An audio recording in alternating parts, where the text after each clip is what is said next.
pranayama is yogic breathing.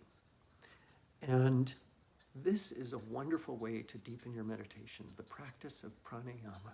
And pranayama does this in a couple of ways.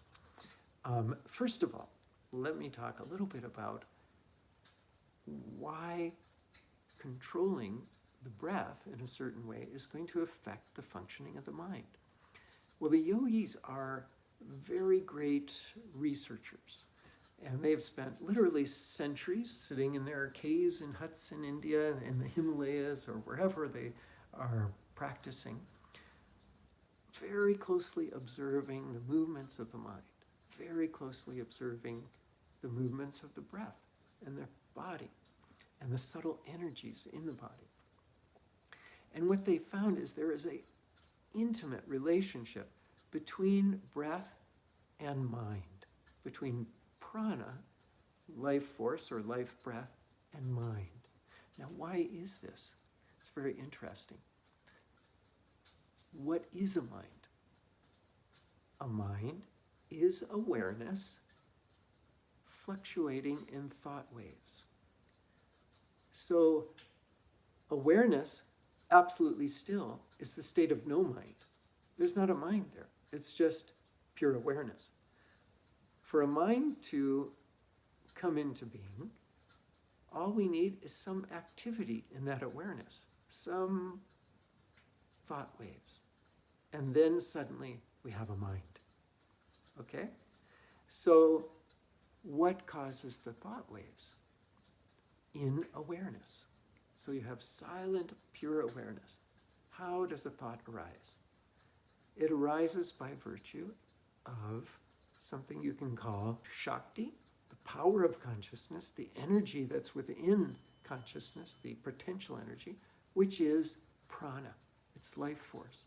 So life force, prana, is what stirs awareness into a mind, into the fluctuations of consciousness that form a mind. So now, talking about pranayama, what happens is our minds are fairly gross. In other words, the fluctuations are very agitated. So we have sort of a gross mind, lots of fluctuation. And so what that means is the prana is not so refined. So this practice of yogic breathing, and there's many different types of pranayama, what it does is essentially it starts to refine prana, starts to refine our breath. And that begins to settle that pranic function that's stirring consciousness into a mind. So it's settling the prana. It's settling the prana, making it subtler and subtler and subtler. That's what's happening through pranayama. And as that happens, the mind becomes subtler and subtler and subtler, very much like what happens in meditation, until when prana is very refined, then just before the very faint excitations in consciousness dissolve altogether into pure consciousness, then you have a place where mind is so expansive, it becomes so refined and so expansive, almost one with the ocean of pure awareness, that you could say it's cosmic mind. It's divine mind. It's the cosmic mind. And you have that within you. And then when even that dissolves, then you just have pure awareness.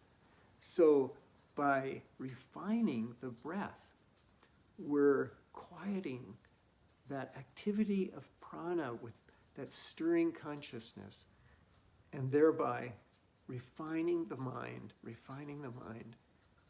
bringing it really back to such a pure and perfect state. This is why pranayama is considered one of the most essential tools in your toolbox for deepening meditation. So this is just one aspect of why pranayama deepens meditation. In my next video, I'll talk about another. I hope you've enjoyed it. Please join me on my website at jn.com for a lot more tips on meditation, a lot more exploration of many different styles and types of meditation. Basically, It's a meditation playground. Namaste.